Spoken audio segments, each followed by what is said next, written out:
seemingly purposefully enacting these policies themselves.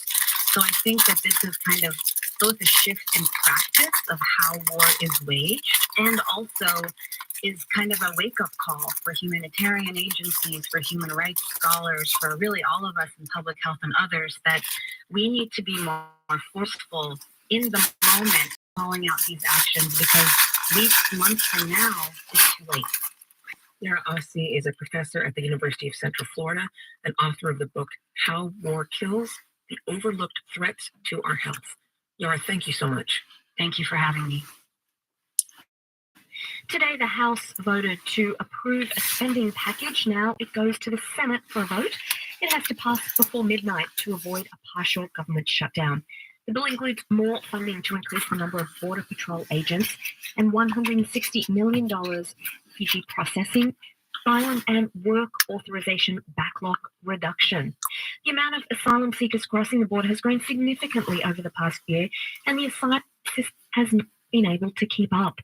There's a backlog of about 2 million people waiting to find out if they'll be granted asylum. Asylum officer Michael Knowles joins us. He's also the spokesperson for the union representing asylum officers. Michael, welcome back. Nice to be here, Deepa. So, Michael, we know obviously a greater number of migrants have been arriving at the southern border, many of whom will make a claim for asylum. But as more people have fled their home countries, the rules have tightened here, and asylum officers have seen their workloads more than double.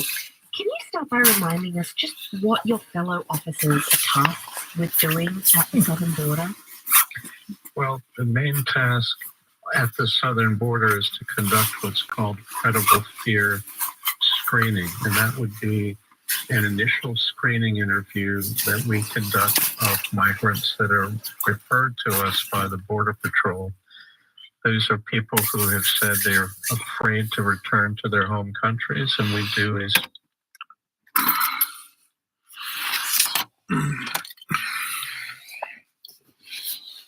And good day, good evening, good morning, whatever it is. And welcome to Dreamy Dale Bob. Well, I listen to public radio, BBC, and state elements, right? And when I can, I do catch a little of the mainstream media of, CNN, NBC, Fox, MSNBC, all the usual suspects. And so I was listening to the BBC. I go to sleep maybe around, as soon as it gets kind of dark, now it's getting dark later, around 8 o'clock. And so I'm up in the mountains, so it actually is lighter up here. It's lighter and darker in the morning. And I just had my eyes operated on earlier on in the week. And so my eyes are still a little messed up. That's why I'm wearing them. But my eyes have always been really sensitive to light. So anyway, as I grow older, I am like my parents. I have all of the physical negative attributes that my mother and father both had. None of the good ones. I mean, no, that's not true. I have my mom's intellect. I have my father's perseverance. I have my mom's good looks. I have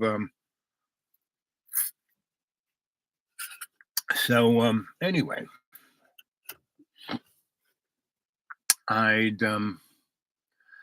but I listen to what's going on in our own politics, right? The ding ding ding ding of Donnie Trump and Jojo the used car salesman. I mean, it's not a mistake or just by happenstance a coincidence that we're seeing these two morons go at it, because we have been set up since Christ Columbus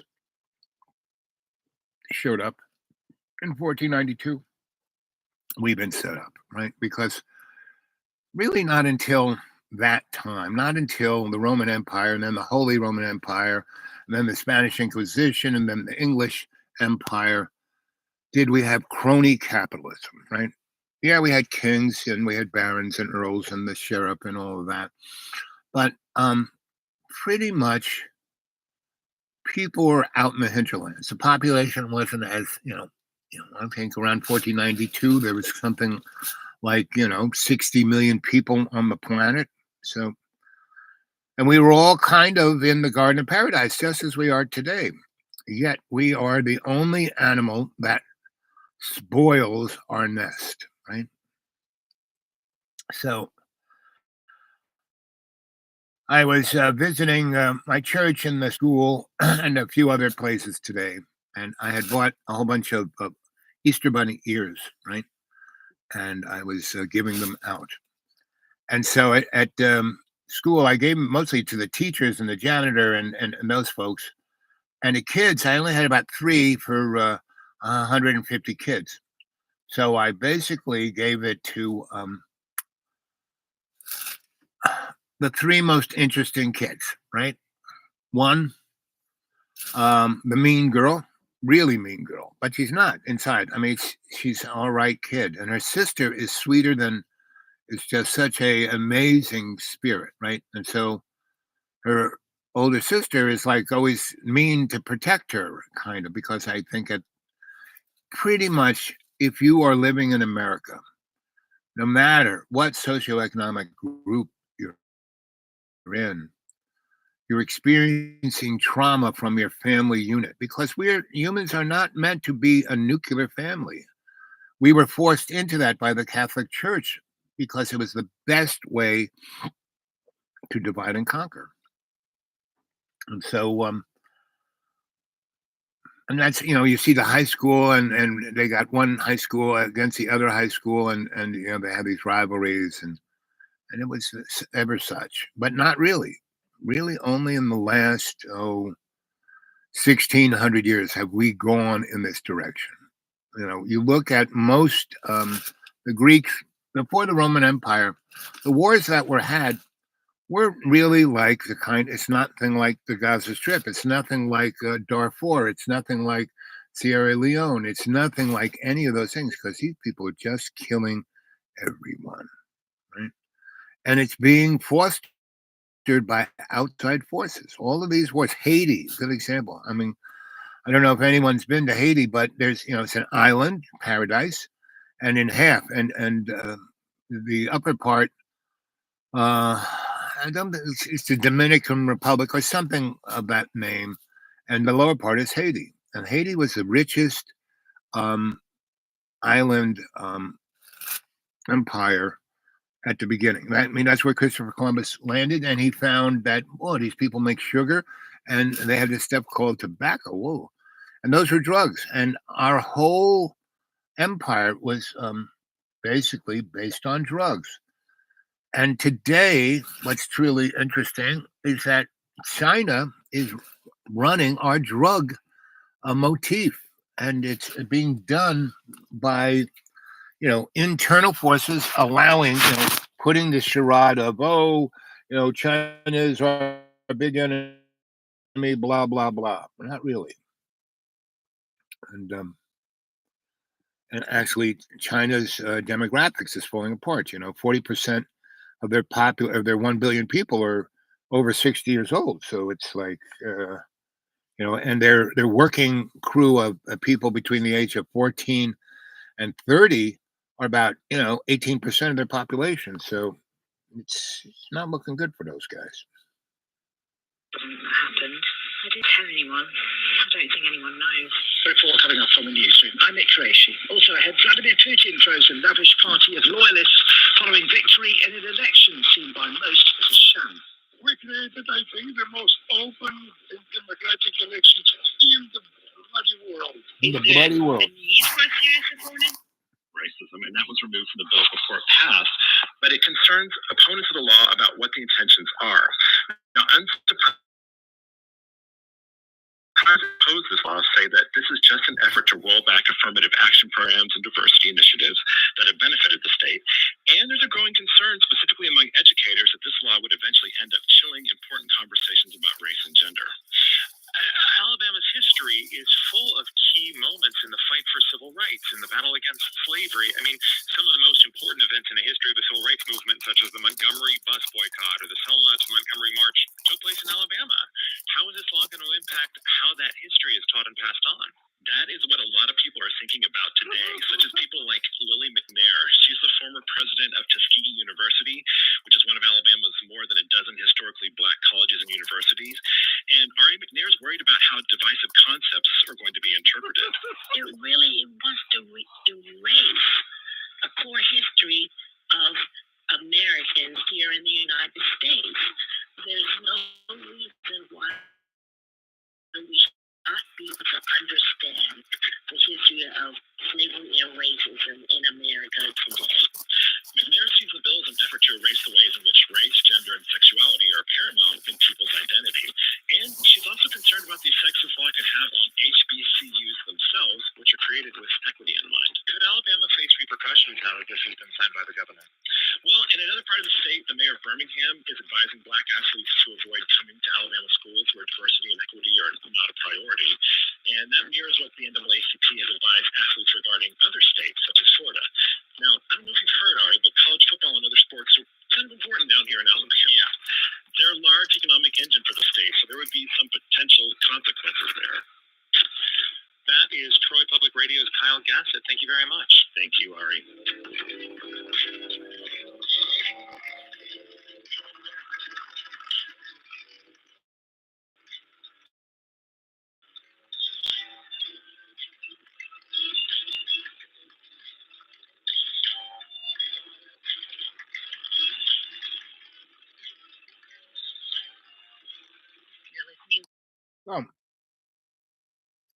All this stuff, like all the red states that are getting rid of abortion, I'm getting rid of IVF, and getting rid of diversity. There's this thing called unexpected consequences. So, like right here in Tennessee, soon as Roe went up the window, they passed a number of laws about sexuality, about abortion, about IVF. But the first one on the books, because they had it already, was abortion. Right? Here's one of those states, if let's say you have a topical pregnancy,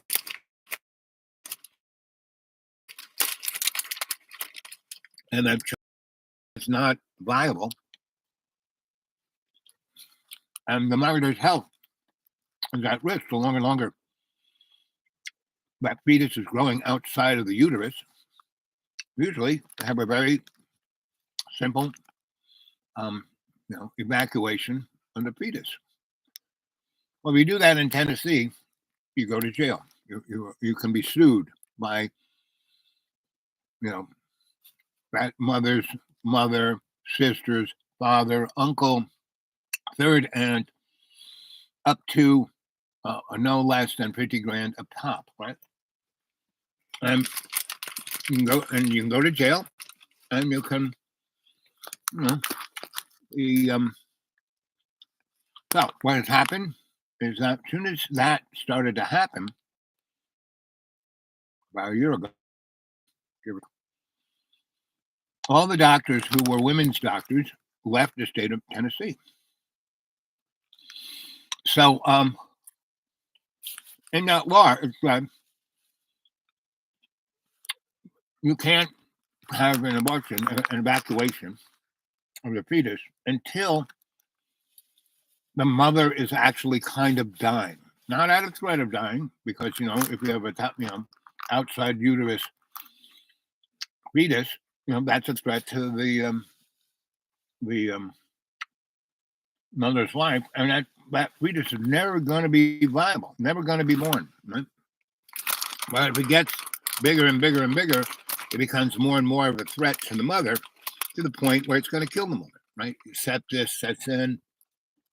Even when the sepsis sets in, unless the you can't evacuate the fetus. So all the women's doctors, not all, but 80% have left Tennessee. And the other 20% don't do anything with pregnancy. They just deal with women's medical needs, period. So, what is the unexpected consequence of this? Tennessee has had more abortions. It's number 2. Texas is number 1. The top 5 states are all the ones that have draconian laws against abortion and against women's health. So,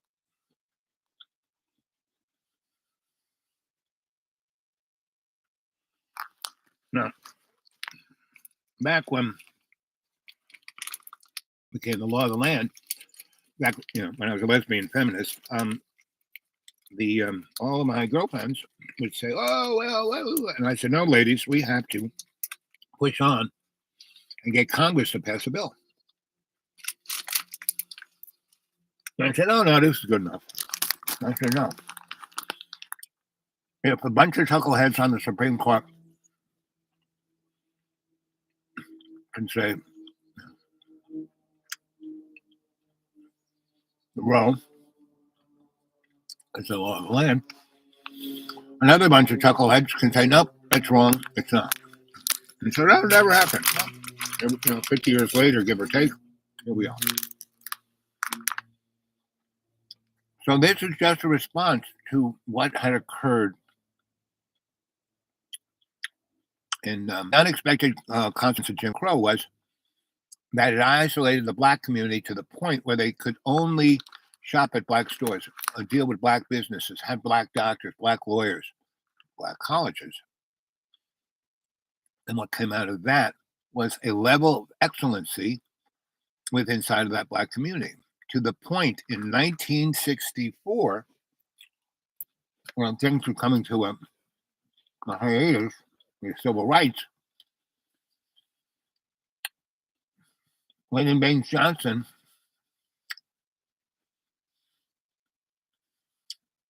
went to all the Dixiecrats and said, "Hey, boys, listen. The black community in the United States is the 7th largest economy in the world. By having Jim Crow, we have brought that upon ourselves. We're giving these guys more and more power by isolating them. And it's the power of money that's more important than politics or anything like that. Because you can see right now, our political monument, our Congress, our state legislatures, they're a mess. And really, they're not doing anything. Our economy is roaring, compared to Donald Trump. Right now, our economy is way better than what he had, because it really was in the dumps. Because 1999, Bill Clinton got rid of the social safety net like no one had ever seen, right? And it wasn't there for very long, because the social safety net was put in place by the Democrats. Were never liberal. They were the Southern Dixiecrats. They were the guys who were really, really authoritarian. And the real liberals were the Republicans. The Republican Party, started or became what it is through Lincoln and what Lincoln did. And Lincoln didn't care two hoots about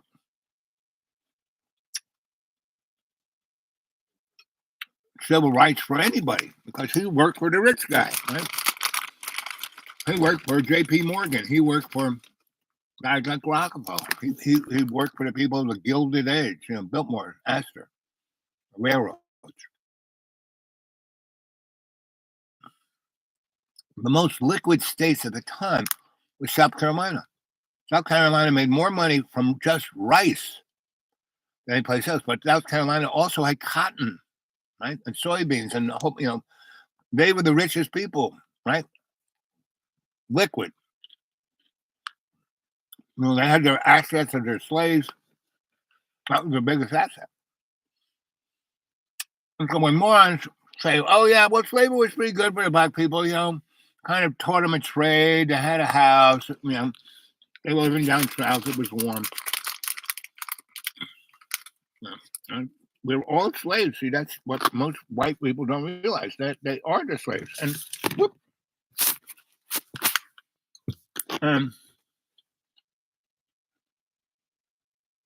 Our politics has always been divide and conquer, right? The Romans, right? And the English, right? Who are the Romans, right? After the Roman Empire fell, then there was the Holy Roman Empire, and when that fell, and basically they fell. It's not like they lost their power. It's not like the Vatican lost its power. It basically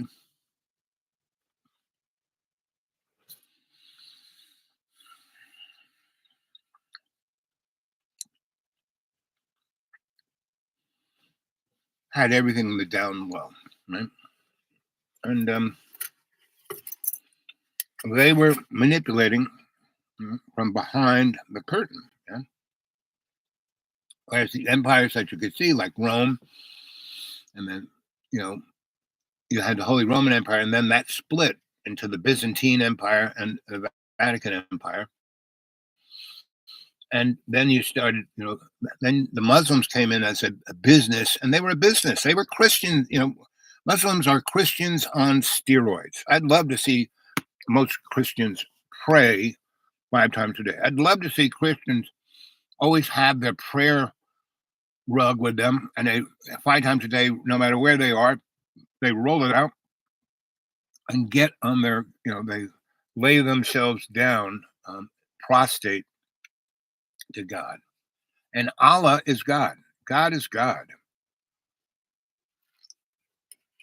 Is there any difference? The Southern Baptist Whoopee Club has 60,000 different sects in it, and they're all like separate religions. So does that mean all those 60,000 Baptists have a different God? Well, if you talk to some of them, it is, right? Let's see. Can I read this?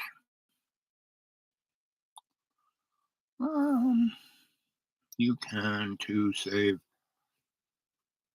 women. See, save women. So one of the things, when I was being brought up Catholic, so my mom and my dad stripped all the time. I mean, we lived in a little house, and it was bang, but when they were doing it, the headpost was smashing against the wall. My mom was going, woo! And my dad, he sounded like a bull, and that's when my mom married him, basically. And the other thing she married him is that he was a triple Virgo, so he was really good getting the job done, whatever it was. And he took orders from my mom. Right? My dad was smart enough to realize that my mom was brilliant, and she had a better idea of how things worked than he did. So, as long as he could scream and yell out orders, and people would say yes, sir, he was happy. And my mom just sat over the side and smoked cigarettes and drank and ruled the world. But anyway, so after me, I was figuring out. I always thought my mom had me when she was 50, but she was born in 05, and I was born in 50, so that made her 55, no, 45, right? 45. And so, but that's still pretty old. And they had 6 of them, and 2 of them had died, and I was a real sick. If it wasn't for Dr. Black, I would have died. So that was the motif, right? And so they, went to. I remember going with my mother to talk to the priest about birth control, and he said rhythm, right, and gave her this little book.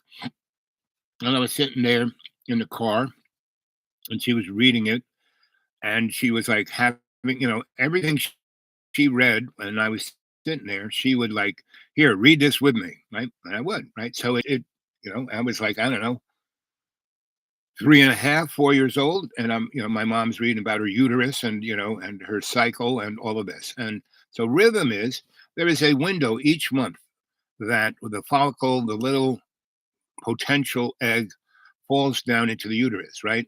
And it's floating around there in this fluid that if the little swimmer of the guy's sperm gets in there, that fluid kind of changes its consistency and it's like becomes a little bed for that egg to land in and attach itself so it can start being fed by the mother, right? Through that amniotic fluid and through that wall of the uterus that turns into the umbilical cord so the kid can swim around in there. And so she'd read all this thing. So there's this like, somewhere between 11 and 4 days that the mother is, you don't want to stick Johnny in there and have the swimmers go after that egg. So that's why it's called the rhythm. So women have this cycle, and you get into the rhythm of it. And if it's very interesting, women get really horny just before that time, and that's okay. The other thing it said was that when that little follicle kind of falls down and it's swimming in that embryonic fluid, the uterus um, um, is no longer has because it's kind of this embryonic fluid in there. So it's if you stick your fingers in there and pull them out and do this, there is a you see this little, it's like snot, and so that's the real key. If she sticks her fingers down in there when she's taking a piss and after it, and she's wiping off, and then she sticks her fingers down deep past the little urethra thing, and she pulls out her fingers and does that. Well, that means she shouldn't let anybody stick anything in there, right? So, and it works. So at 4, I learned about birth control, about rhythm, right? And I, thought about it, and I had a couple of dreams about it, and it was so when I, 12, 15 years later, when girls started thinking I was cute, and see, I had no idea about girls, right? All the women in my life had always made the first move. Like, boy, came over and started talking to me, started doing this, and said, "Feel my hair. Oh, my feet hurt. Would you rub my?" Once I got to about 13, whenever any girl said to me, especially if she was older than me, "Oh, could you rub my feet?" That was like just like when I got to be about 18 to 20, and some woman said to me, "Hey, do you want to go have a cup of coffee?" These were all dead up signals. So I just let the woman always lead the show, and then I was always there to please. Right? I was just happy to be there. So anyway, if you go by that, and then the other side of the coin is guys. Their junk hangs down. Where the little swimmers hang out and are manufactured are down in the dingle, and not the stup. The stup is the thing that gets hard, and the dingle is the thing that hangs down. So depending on your blood type as a male, one section of blood type, the swimmers like it cold, meaning so you don't wear underpants or you wear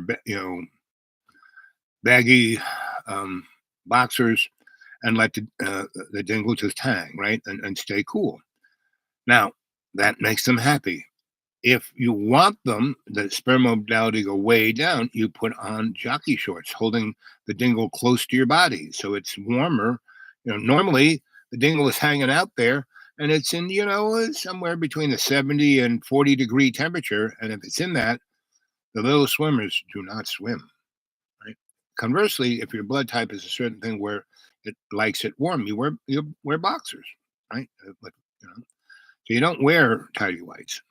Those two things I did in my life. So my blood type is that of where it likes it warm. So I don't wear underpants. I let the dingle just hang. And I've had zero sperm modality a good deal of my life, right? And then knowing the the, and see, I don't have sex with just anybody, right? I actually have a relationship. Meaning, I don't just jump straight into bed with somebody. I mean, the only person I ever did, well, that's not true. A few people I jumped straight into bed, but most women that I was intimate with were women that I got to know. They were really interesting. They kept, wanting to hang with me, and we kept doing more interesting stuff. And then when they said, "Oh, let's go take a hike in the woods," that was another good. Would you want to see my apartment? I have a cup of coffee in my apartment, right? So once I hooked up with a woman, and I'm very monogamous. I'm with one woman at a time. I knew guys who had sex with 6, 7 girls at a time, and in the 70s and 80s with AIDS, that wasn't, and for guys, if you were having heterosexual sex, the odds of you getting AIDS were very low. Now, if the woman was sleeping around with a lot of guys, the chances of her getting it was like twice what the guy who's you know heterosexual, because there were a lot of guys who were bisexual who had sex with guys who had sex with guys who had, like, in New York in the 70s, basically half of the gay community died of AIDS in a 15-year period. And I worked in theater and film and art, and social activism and environmental activism, and theater and film and art. Theater, half the guys.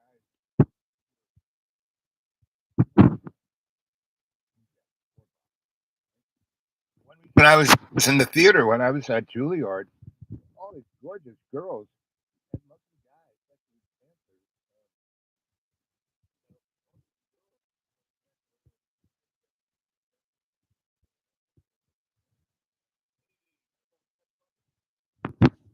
dancers. That is the story about sex. It's just a biological thing. It has, it's not a sin. It's, God said, go off and multiply. Be, you know, that meant. And if you read the beginning of Genesis, the verse 30 page, and Larry begat Bobby, and Bobby, you know. So there was a lot of begatting going on, right?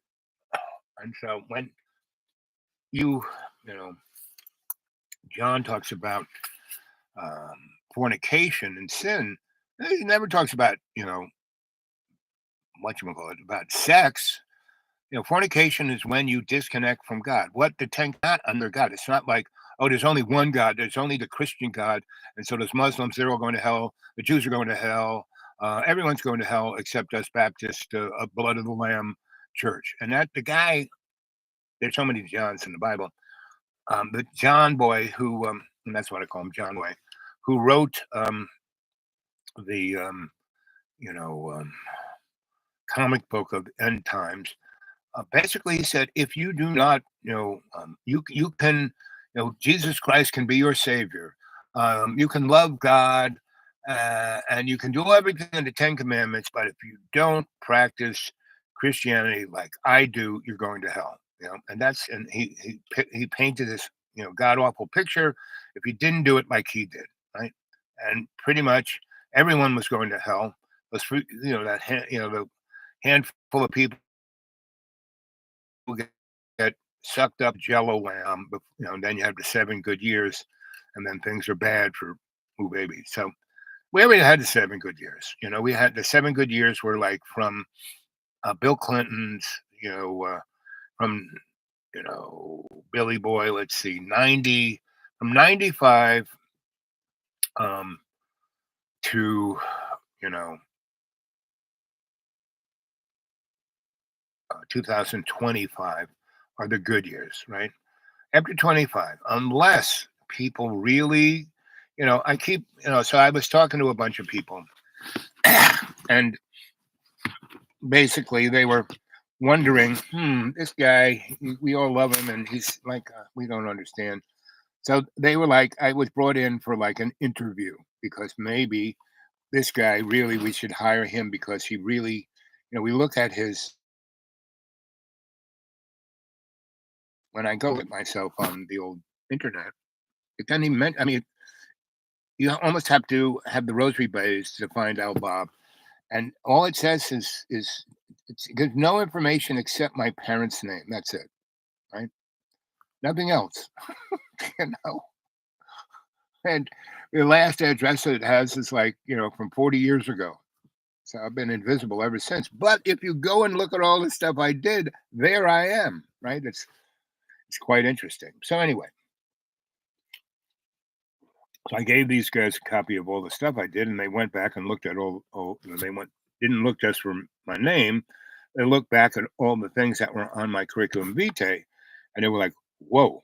Right? So they were talking to me, and I was telling them stories because that's what I do, and that's what God has told me. He said, "Don't worry about it. Just keep telling the story. They don't even have to be. You tell them, right? So it's in their little bread pan, right? So that's what I do, and I really, really enjoy the cadre. Fish and I had a really nice conversation last night after we had the show.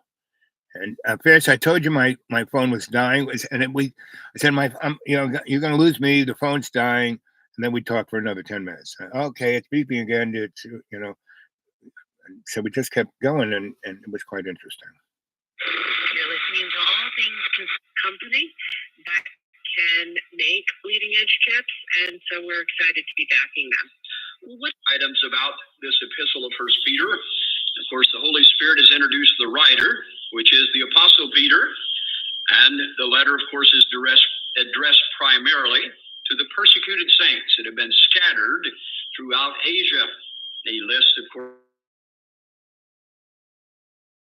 that all of these had been scattered to. The purpose of the epistle is to encourage the saints to persevere through their persecutions and their trials.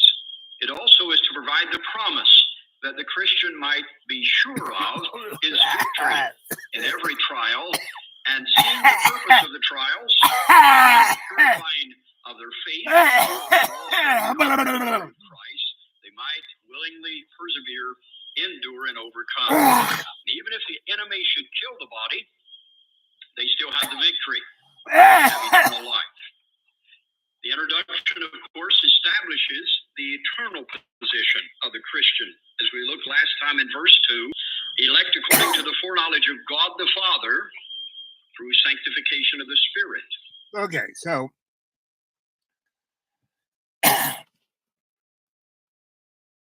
we cannot do anything. God is knowing the Alpha, the Omega, and we don't have a clue, right?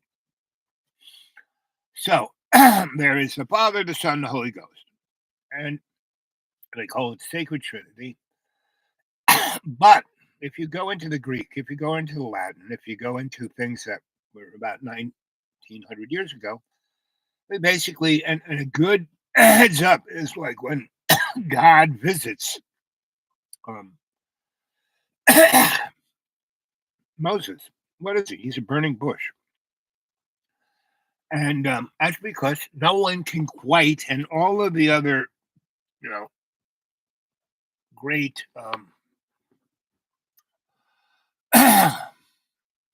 people like John the Baptist and Isaiah and Abraham and all those guys, when they talk to God, it's like I hear a voice or anything. What it is I start praying and I get into a state of allowing myself not to be distracted by the material. I'm like, oh, I want a soda. Oh, I want to jerk off. Oh, I want this. Oh, I want that. Oh, and most people, when they pray, what are they praying for?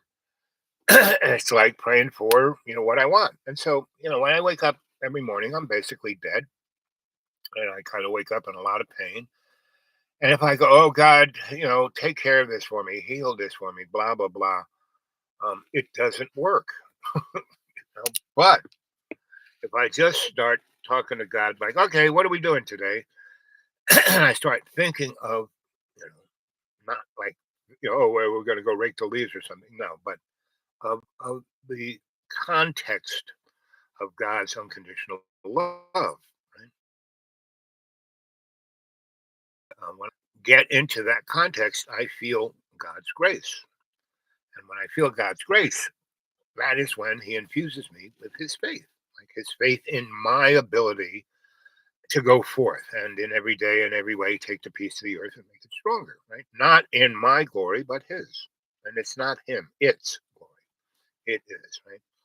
And so, whether you're talking about Jesus Christ, the Son, or the Holy Spirit, or God the Father, they're all God. You have to realize this. They're all God. They're not separate entities. They're not, separate entities. Jesus, he came as God in flesh, so he could sacrifice. God needed to sacrifice and understood this sacrifice back when Adam and Eve had the original sin. And he knew when he said, "You can have anything you want here, except you can't eat from that fruit there, can't touch that tree." Plus, he knew those guys were going to go for it, especially when he knew Satan was, going to tempt them, right? And he wanted them to do that because he could have, like that, made it so, right?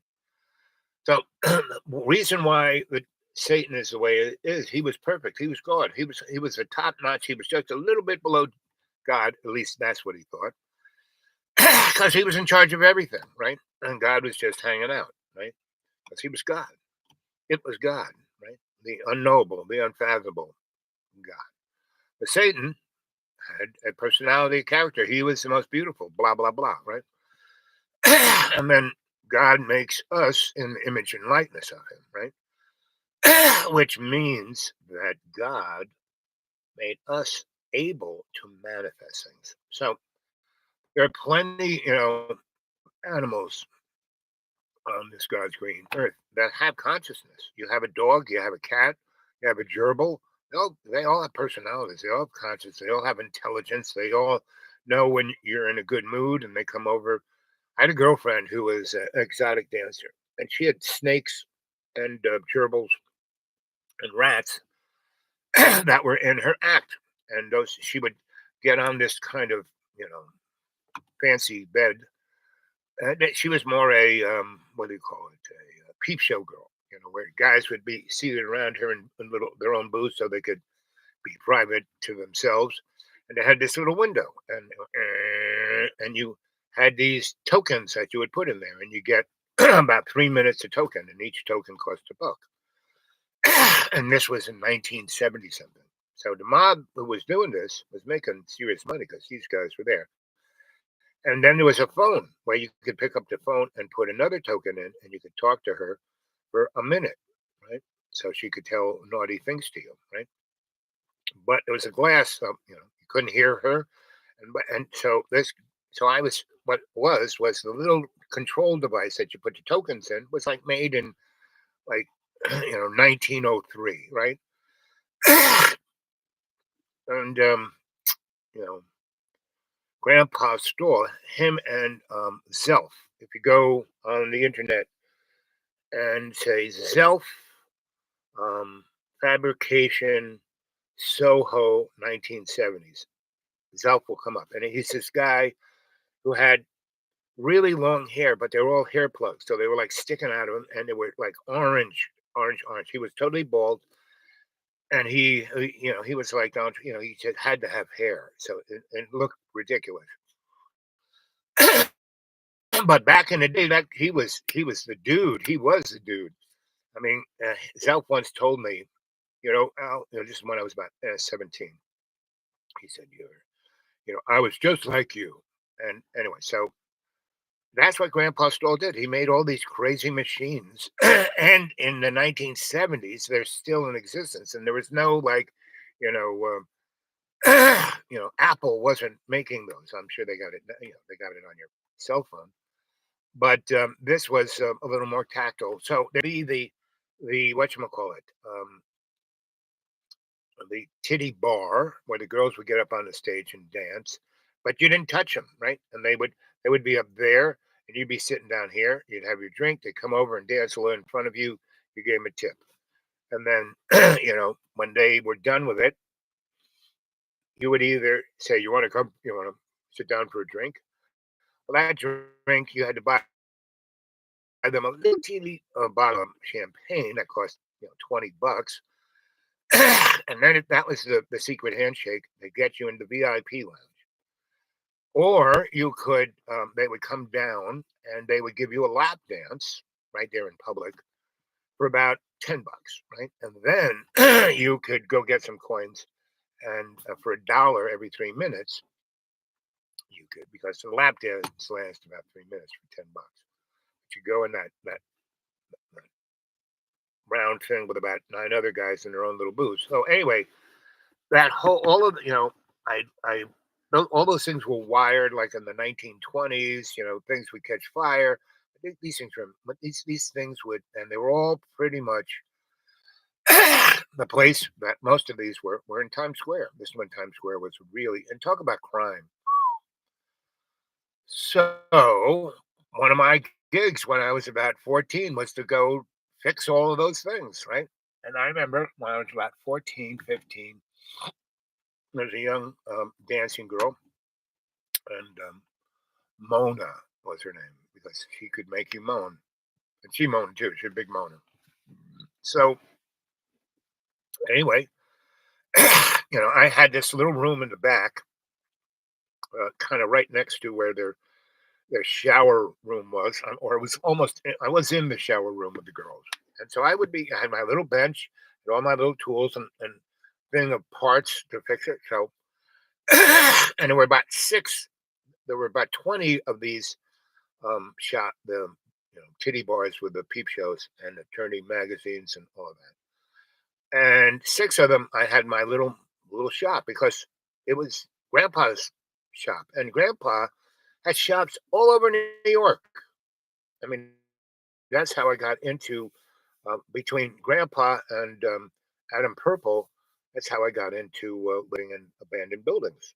And I had friends who was paying, 100, $200 for an apartment. Now it's like $2,000 for the same crappy apartment. and and there was rent control, no more, but there used to be rent control. And they were crap. They were terrible. They were, water barely worked. There was never any real heat. Everything was like really pathetic. And you had to walk up six. If you got that, you know, rent controlled apartment in 1920, you were kind of on the ground floor. But if you just got it a couple of years ago, you were like on the sixth, seventh floor. You had to walk up all the freaking time. So I had all these dancer girlfriends who was like living on the seventh floor of because it kept their legs in shape. Anyway, between Grandpa Stall and Adam Purple, I always had and I was working for real estate guys where we would rehab a building. And I would, this guy said, well, Al, you're really good at this. You wired everything and you're only like 15. So how would you like to have, the apartment that the super lives in? And all you got to do is, fix an occasional thing, change the light bulb, sweep out the hall. And we have a garbage guy, so you don't even have to do the garbage. So, I had a lot of that.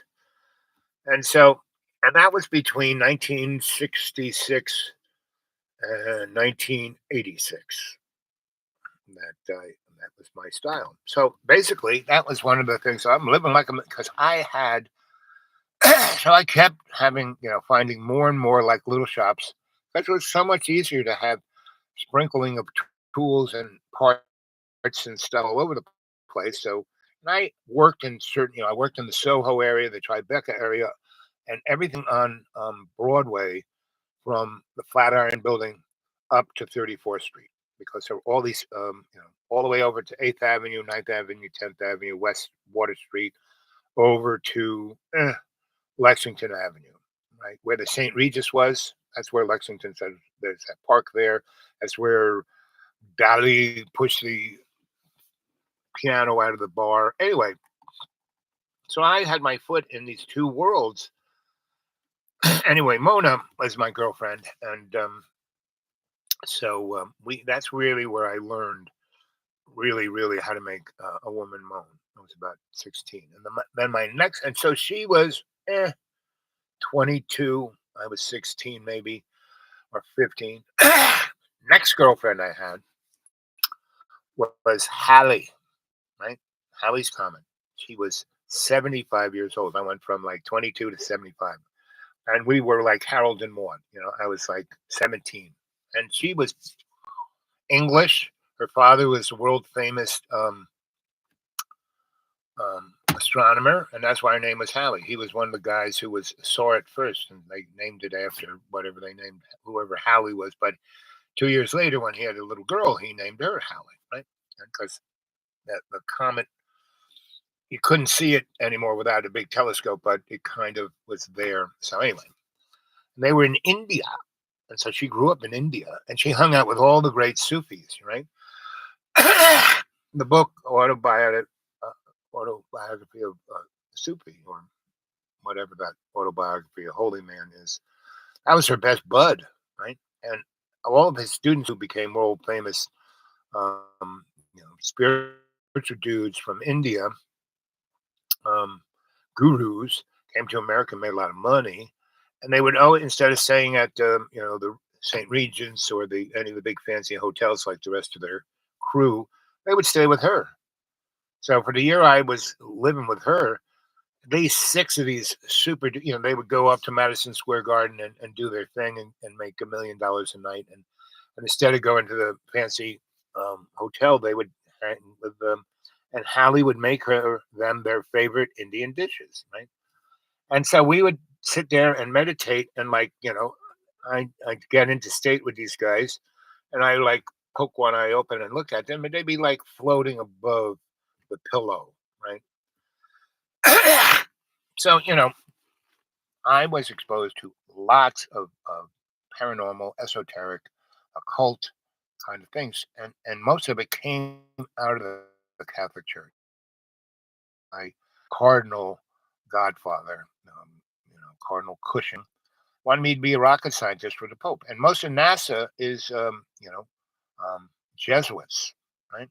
And whatever the order of the nuns that are Jesuits, same thing. So NASA is 100% Nazi/Jesuit, right? And that's why it's so strange.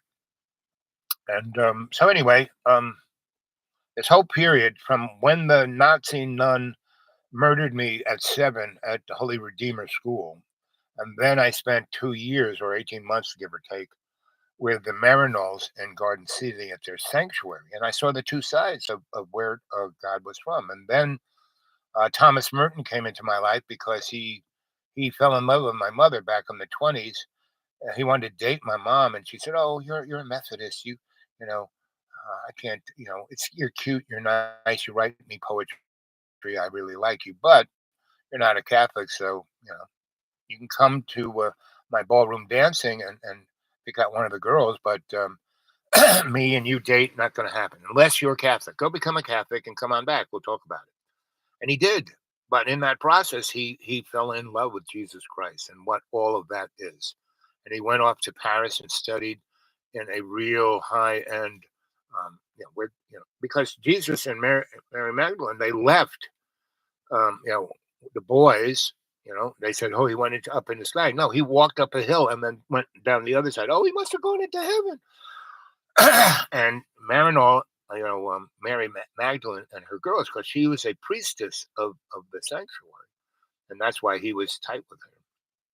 And so they first went up into what is known as Bohemia, that land between oh, Turkey and where Persia is, Turkey, Afghanistan, but over here, Asia Minor, right? So there is a place up there where the Nazarenes hung out, and a different crew, right? The guy, not Melchizedek, who's Barnabas, who was Paul's, hey, moron, come here. You look like you just met Jesus, which he did, right? And so, but he was, got to call Saul. He was a Pharisee, a lawyer of the Torah, killing Christians in the nastiest of ways. And so he stopped doing that, and he became the madman, meaning Don Draper of the TV show The Madman about advertising. He became the advertising executive, bringing the business model of Christianity to the the Goyim, the non-Jews, the uncircumcised. So anyway, that's the world I was, exposed to. And it's like, wee! I was like a dreidel, dreidel, dreidel, dreidel, learning all of this amazing stuff. And God kept, not like, hey, all, but basically saying, don't worry about it. This stuff, I remember, at, how old was I in seventh, eighth grade? Third grade, I met J.P. Hoagland, and then I met Harvey Kleiman, whose dad worked at UNIVAC and was a rocket scientist, and Maddie Law, who's was black as these glasses, and his father was a lawyer, his grandfather was a lawyer. That's why his name was Law, because he was one of the first black lawyer families, for like 4 generations. When he was a slave, he was a lawyer because he understood the law so well. Even so, he worked in the big house and kept all the books. And yeah, and if you ever saw the movie Django, and the old guy who is the white guy who owns Candyland, um, he can't even read, but the black guy is running everything. And so when the German guy shot the what's his name, that's why the black guy screamed and was so pissed off because his meal ticket just died. Because you see, once you get introduced to, we're going to Candyland, and it cut to this in the screen. There's a check, and this guy is like making it out for $5,000 and signing all this stuff, and then putting the signature, and then the camera backs back, and there it's the black guy. So he just wrote a check for $5,000 in 1840, and $5,000 in 1840 is probably worth $500,000, right? So um, this was all swirling around me, all this stuff, right? And so who else was in our crew? And then there were the three girls. There was Debbie Soul, whose daddy was like um, Tony Soprano, and then there was Kim Romano was his dad. Her dad was like Tony Soprano, and Debbie Soul's dad was Tony's best friend in that, who's smart, but is his best friend. So he's a made man, but he just makes Tony look good, right? And stays 10 feet away. So if anyone shoots him, he doesn't get shot. And there were these two beautiful girls, Debbie Soul and Kim Romano. And both these guys only had those two daughters because after that, for some reason, both these guys' wives died, right? And they had these little girls, and they put all that kind of loving kind of energy into those two little. And one of the first things they did when they were like 4 or 5, sent them off to learn martial arts. So they wouldn't have to, they would be able to kick some guy in the knee, break his knee, kick him in the balls, and run. Right? That's how they were trained. But these girls were badass, like in, Kill Bill, right? Uma Thurman. These girls were like Uma Thurman, right? And the girl with the patch on the eye, that was them, right? So that was our crew, right? And there was also Lisa Stiles, who wasn't a mobster. Her father was like a pharmacist in the pharmacy. And one other girl, Diane, Doris, something like that. But she was she was a friend of Lisa's, and so she was part of the crew. But she wasn't a free bird, like my friend would say. We were all free birds, right? And so our grammar school came into existence the year we came there, but all the other kids who were part of that school system went to little red schoolhouses, and they closed them down. And the school we were in was now the grammar school, but it had been the high school. They built a brand new middle school and a brand new high school. So third, fourth, fifth, sixth, seventh, eighth, I had there, right? And in the summers, instead of going off and playing in Glen Cove and the little towns on the beach with my buds, I was in New York. My parents had a place in New York, and I would go, not there. I mean, I would kind of bounce around between my grandma's places and my parents' places, and the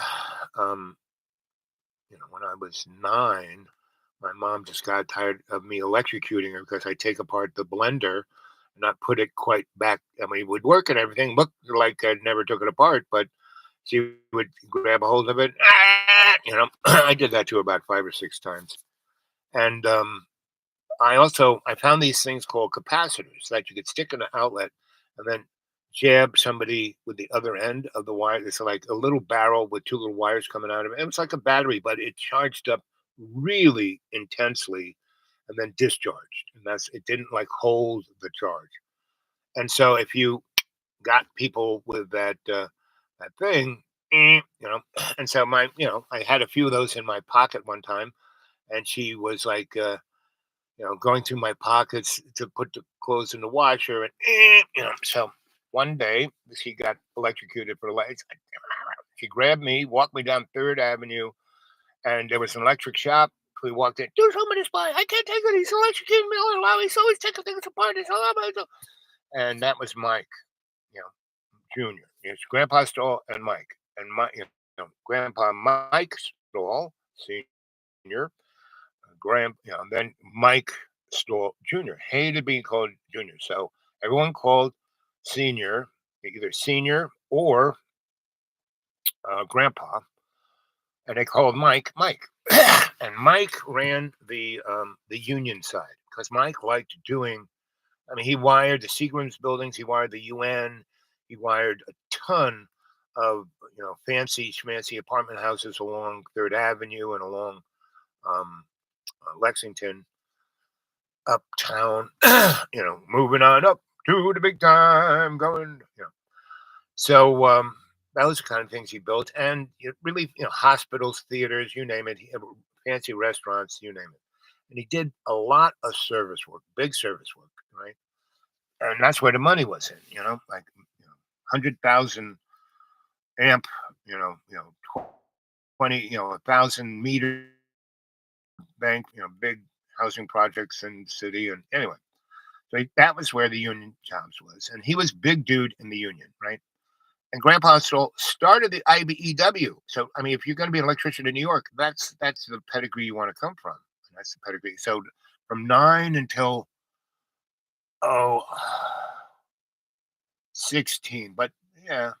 But at 11, I was already, for both those guys, I would go do jobs. I remember when I was 12 years old, summer, 12 years, I was in New York, and down in Wall Street, there was a company named 7-1, a real estate company, and they would buy buildings that were like 1920s kind of buildings that were in the 1920s. They were the bomb. They were skyscrapers, 20, 30 stories tall, right? and Grandpa Stoll wired the Woolworth building, which was the first building to be called a skyscraper. Yeah, I think 40 stories or somewhere between 30 and 40 stories, while every other building all around was like 6 stories, right? So I rewired all of these offices, paid just paid rent, and the real estate guy was paying the heat and the electric, right? And the rent, not the rent, but the heat and electric, that was part of rent. And then the oil embargo happened, and electricity went through the roof, right? And so they had me change all up, and each of these places kind of had um, risers, not all the way to the basement, but there were these, it was 20 stories tall, and every 4 floors there was a riser that went down to the Edison vault, went up to that place, and then it went off to those offices and thing with a separate riser, and it disconnected each one. Knife switch, right? So I replaced everything, circuit breakers, and put meters in place, right? So I'd rewire everything, and it wasn't a big deal. I just put a trough on top of that thing and took all the wires into the trough. And it was it was more than a trough. It was more like a circuit box, meaning a thing that was 4 feet by 4 feet, right? And on top of the other 4 foot box where they had the knife switches, right? And so I kept everything, I rewired everything. And I would, because if you kept all the phases right, you could take those wires and make a jumper and put it into there, there'd never be even a second, because people were starting to have computers and they get all upset if they have that juice would go out. So anyway, I spent a whole summer, and each floor had maybe 5 to 10 offices, so 20 times, let's say 10, so 200 meters, give or take, right? And I did that, and nobody was there. There was nobody watching over my shoulder. I was that good, at 11, 12 years old. Right? I just go there, do. That's why those guys love me. I could do those kind of jobs, and they kept sending me off on the really interesting, fun, and that's what I loved about being an electrician. Everything was different. So, when they sent me to rewire all these titty bars, peep show, porno mag places in Times Square, hey, that wasn't no big deal to me. Not something I hadn't seen. So I had all these girlfriends, and it was great. And so I had, and I was still reading the Bible. The Bible is a book that I actually really like to read. It was like, it would always hit me like a tuning fork. And it was just how I felt about, same thing about electricity, how I felt about God. They were all the same thing. It's like the Trinity: Bible, God, and electricity. They were like my Trinity. So when I hear people go on about, Jesus, he came down to sun and, blah, blah, blah, and all this crap. No, he was God. He wasn't like Sonny Boy, right? And the spirit, people don't even know what that is. That's us. We are the spirit. But it doesn't come from us. See, just because we're running around animated doesn't mean we have the spirit in us. And that's what sin is. We are without spirit. We are, because we can't have, God's grace can't come into us, unless we are full of, and that's the spirit, God's grace. And when that spirit is in us, then we can have faith, because we can't manufacture faith ourselves. It doesn't come from us, right? So let's see. So how long have we been talking here? 1 hour and 7 seconds. Let's see. So there's only one of you there. Let's see. What else can we play here? But the U.S. and its allies are still dominant. The U.S. has also prevented China from obtaining the most advanced computer chips. Cutler says Beijing that happened. I didn't tell anyone. I don't think anyone knows. Report coming up from the newsroom. I'm Nick Tracy. Also ahead, Vladimir Putin throws a large party of loyalists following industry's main trade group reporting a 9.5% increase in existing home sales last month. National Association of Realtors says it's the strongest sales pace in roughly a year. To make Netanyahu accountable for our request. I want to play some of what you said on the Senate floor in February about the withholding. This is a huge deal. This really marks the return of NASA and America's quest to go back to the moon.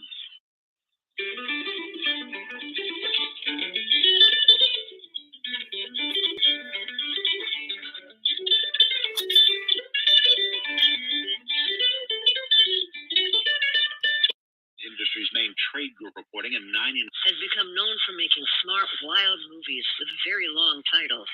I've been seeing some videos. You have cases where you have people sleeping basically, on blankets. Are exploding In Colorado last decade. Industry's main trade group reporting a 9.5% increase So in this is existing home sales this last is the month. news. A year. But we're going to listen. Record territory today. The Dow's up 269 points. Right here. This is NPR. Terry Gross. Congressional lawmakers have introduced a $1.2 trillion spending package aimed at averting a partial government shutdown. I wonder where all that money The is bill going. unveiled today comes nearly 6 months into the current budget year and would allow Congress to complete its work of funding the federal government through the end of September. Democrats will largely able to push back some of the steep spending cuts proposed by House Republicans on non-defense programs. Environmental groups say the U.S. Fish and Wildlife Service needs to immediately put West Indian manatees in Florida and Puerto Rico back on the endangered species list. NPR's Greg down reports, the group say they plan to go to court to force the federal government to act. Manatees were listed as an endangered species for more than 40 years.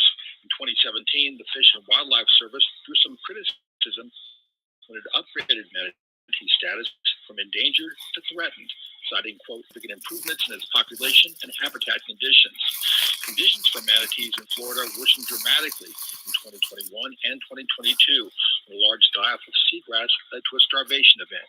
Nearly 2,000 manatees died, about a fifth of the total population. The Center for Biological Diversity, the Save the Manatee Club, and other groups have given notice of their intent to sue the Fish and Wildlife Service for not acting on its petition to reclassify manatees as endangered. Greg Allen, NPR News, Miami. Crude oil futures prices were slightly lower today, following numbers showing weaker than expected demand for gasoline ahead of the summer driving season. Oil was down 20 cents a barrel. And you're going to see a great deal of that, whether JoJo wins or Donald. They're going to defund, decontrol, take the dynamics of the bureaucratic state and just get rid of it. They're going to get rid of the EPA. They're going to get rid of the drug guys who so whether that vitamin pill or that antibiotics and good for you or what's going into your food. It's like we allow India. Most of our shrimp comes from India, right? And it's they don't get it out of the sea; they grow it, right? And so there are these gigantic factories growing shrimp, and the people who work in those things, they go out into the hinterlands and get, hey, we're going to give you a really good job, and they basically put them in these factories that are making shrimp and keep them there, right? They have to sleep right on the concrete floor next to the tank with the shrimp. And they don't get a toilet or anything, so they're shitting everywhere, and it's really horrific. And all the shrimp, like 90% of shrimp you're getting, doesn't say it's coming from some specific place in the United States. That's the shrimp you're eating. And the FDA, because of certain things, doesn't really check it out. And so the thing is so squalor that they basically, the shrimp are growing in antibiotics, right? Otherwise, they die from the squalor. And so when you're eating that shrimp, you're eating the squalor, human feces, and a ton of antibiotics. And so you eat that not knowing you're being exposed to antibiotics. And then when you hurt your leg and they give you antibiotic, it doesn't take, and you get septic and they cut your leg off. That's going to be what's going to go on, because everything is going to be based on the profit of the corporation. And because we already live in a corporate state, and we already are under the gun of crony, like Adam Smith was talking about, but we're not. So, and when you look at the price of oil, and it does this, just so at certain times, certain groups can make a lot of money, and your gas price goes from like $2.45 to $3.45 in less than 3 weeks. There's something wrong there. But everyone is so unconscious about everything, except the books that are in my kids' library. I can't have them read anything about Mark Twain's book or cancel culture.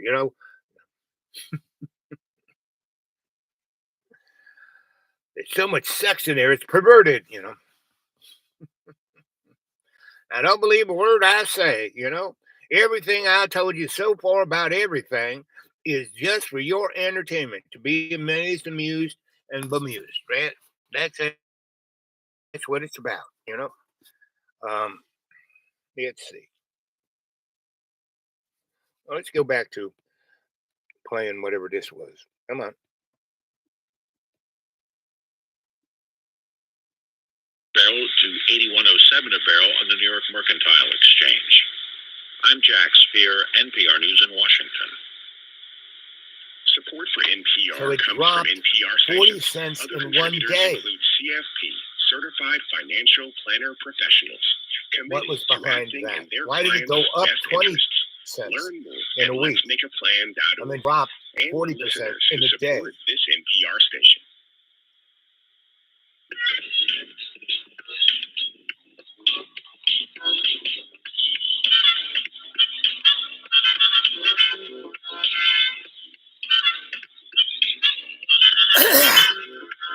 comes fresh air. So this is something you should listen to. And don't believe a word I say. Terry Gross is telling you this. Enough. Come on, Terry. I'm running out of battery here. This is Fresh Air. I'm Terry Gross. When states started legalizing marijuana, one of the hopes was that it would cut down on crime because people could buy it legally from licensed sellers. But in some states, including Oklahoma, legalization inadvertently helped organized crime, especially the Chinese mafia, exploit new opportunities. Chinese organized crime has come to dominate much of the illicit marijuana trade in the nation, from California to Maine, according to a new series of investigative reports by a team of 4 journalists from 2 nonprofit news organizations, ProPublica and the Oklahoma-based The Frontier. You should go check those things out on the YouTube. He's the lead reporter on Everything this they do series. is on the YouTube. For several years, he's been in America. He's reported on the connection between Chinese organized crime and China's authoritarian government, and how that relationship is helping China expand its influence and power around the world. Rotella worked for almost 23 years for the Los Angeles Times before joining ProPublica in 2010. He covers international security issues, including terrorism, intelligence, organized crime, human rights, and migration. Part 1 of the new series focuses on Chinese organized crime's grip on America's illegal marijuana market, which has led to increases in other crimes, including money laundering. They're the number 1 in money laundering. All the guys who bought the property around here from those guys. Mafia and the Chinese government. And North Carolina allows, Sebastian Rotella, all of this back is to coming Fresh here. Air. I thought, and I think a lot of people thought that legal marijuana was supposed to cut down on crime. So how did legalizing it actually help organized crime expand in a state like Oklahoma? Thanks much, Terry. It's a pleasure to talk to you. I think what happened was that you have this patchwork across the nation of laws as different states have legalized still a federal law that makes transport among states illegal, and an opportunity to make much more money on the black market. And so what you have is, as you say, in theory, legalization is supposed to regulate and is supposed to eliminate organized crime. And what you see in places like California and Colorado, and most recently and dramatically Oklahoma, is this feeding frenzy of organized crime groups rushing into these states and getting involved in cultivation and then in trafficking across the country. I think it would be helpful to know, what do you have to do legally? And let's use Oklahoma as an example. What do you have to do legally to grow marijuana there? Has one of wide open legal frameworks, but basically there's a medical marijuana law, so you can. I do remember that when it was my turn, she looked very kindly at me. Anyway, you go look up Fresh Air is a great, Fresh Air, Democracy Now, and what time is it? Oh, it's 3:30. Day has flown by. Democracy Now, and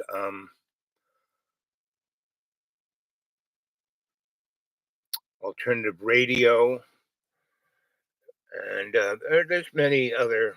If you go on to National Public Radio, and there's also the people who produce their shows for them. Another really good show that's produced right from my little neighborhood here is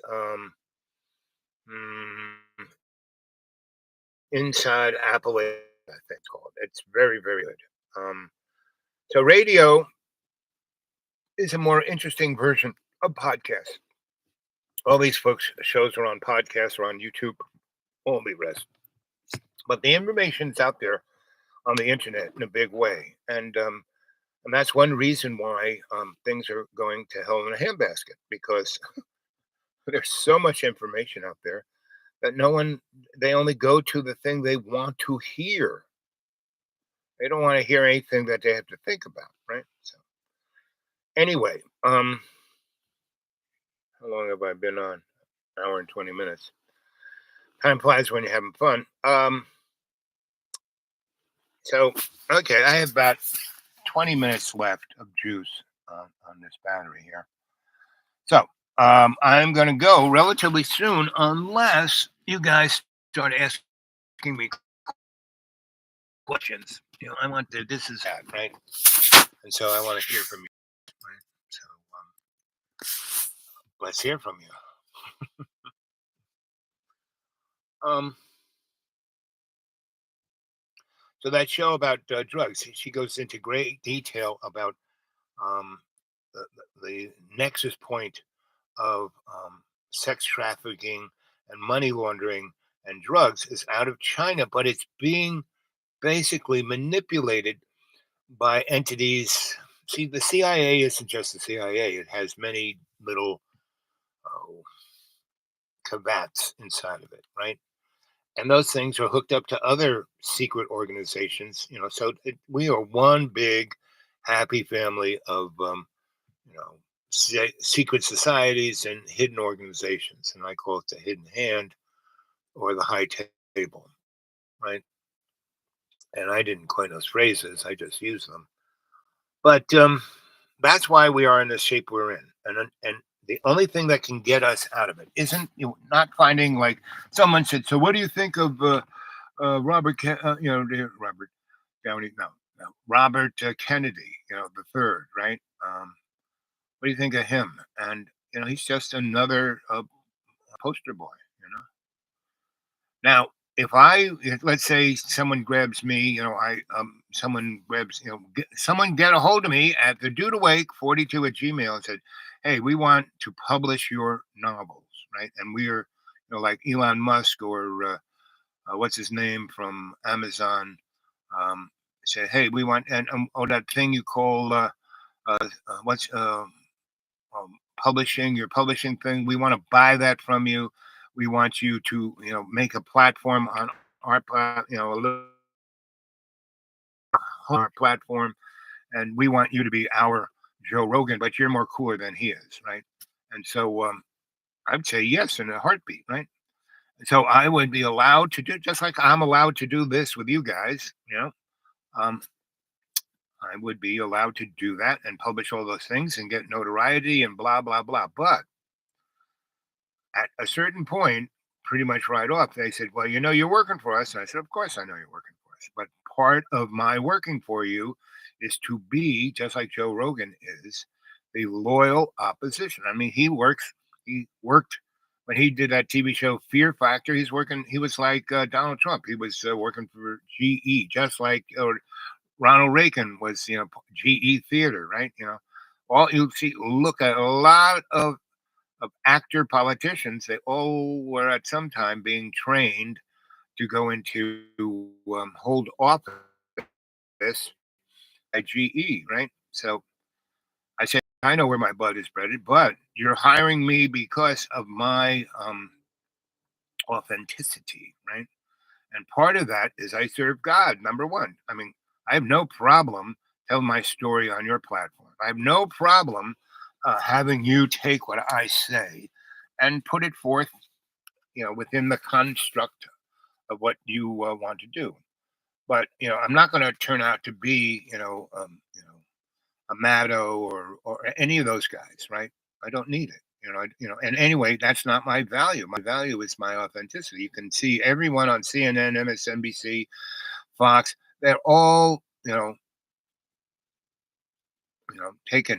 taking it up, right? And so that's not me. I'd be telling stories. I've been showing stuff, and yes, you can put it out there. You can chop it up and put it out there. You couldn't really chop up my novels because my novels were already so chopped up, right? So, but they're so close to all the hidden societies, organizations, et cetera, that you represent. You know, you guys and all of those positions are just poster boys yourself. You didn't invent anything, didn't do anything, et cetera, et cetera. So, and that's fine. That's how it works, and I understand this. So I'd be glad to do that. I'm glad to, just like Billy Graham. Billy Graham did the same thing. So did Jerry Falwell. They took the money and ran, and they did God's work as best as they could. They did their best. What's his name? Billy Graham did that more, right, than Jerry. I mean, Billy was he was like Billy Graham. He was who he was. Jerry was on the down low because he was such a cheeky monkey rogue that he knew he had a limited life, just like me. Right now, every morning I wake up dead, and if I were to go, oh boo hoo, I'm dead, God, please help me heal this, oh do this, that's not faith. Faith is, okay, what are we doing today? Let's get to it. I'm here to serve you, Lord. I am your doula. Let's go. And then, I pray, right? I go into state. I feel God's presence, God's grace, God's faith, and bingo, my eyes kind of work better. I can actually move my legs, and my heart doesn't feel like it's about to die. And so I kind of crawl out of bed. I evacuate. I drink a big glass of water, and then I go out, no matter what temperature it is, almost naked, but pretty much naked, and do my qigong, for about 5 minutes, which warms me up. I've been out there in it's snowing, and I don't have a coat. I don't have anything covering me. I have maybe a pair of shorts or a little flimsy pants or something that I just threw on. And I have my boots and my socks. I have my boots laced up so my feet don't get cold or snap off. And I may or may not wear a brace on my leg depending on how it feels. And then I go out there and do qigong and tai chi. I step and sweep, and do that for about 20 minutes, and then come in, um, you know, sit in my reading chair, wrap myself up in my electric blanket, turn it up to full, hit the little space heater at my feet. It heats up the man cave from like 38 up to about 60 in about 5 minutes, and then I turn that off, and I kind of take this big towel I have that I wrap around my shoulders and keep myself warm and dry.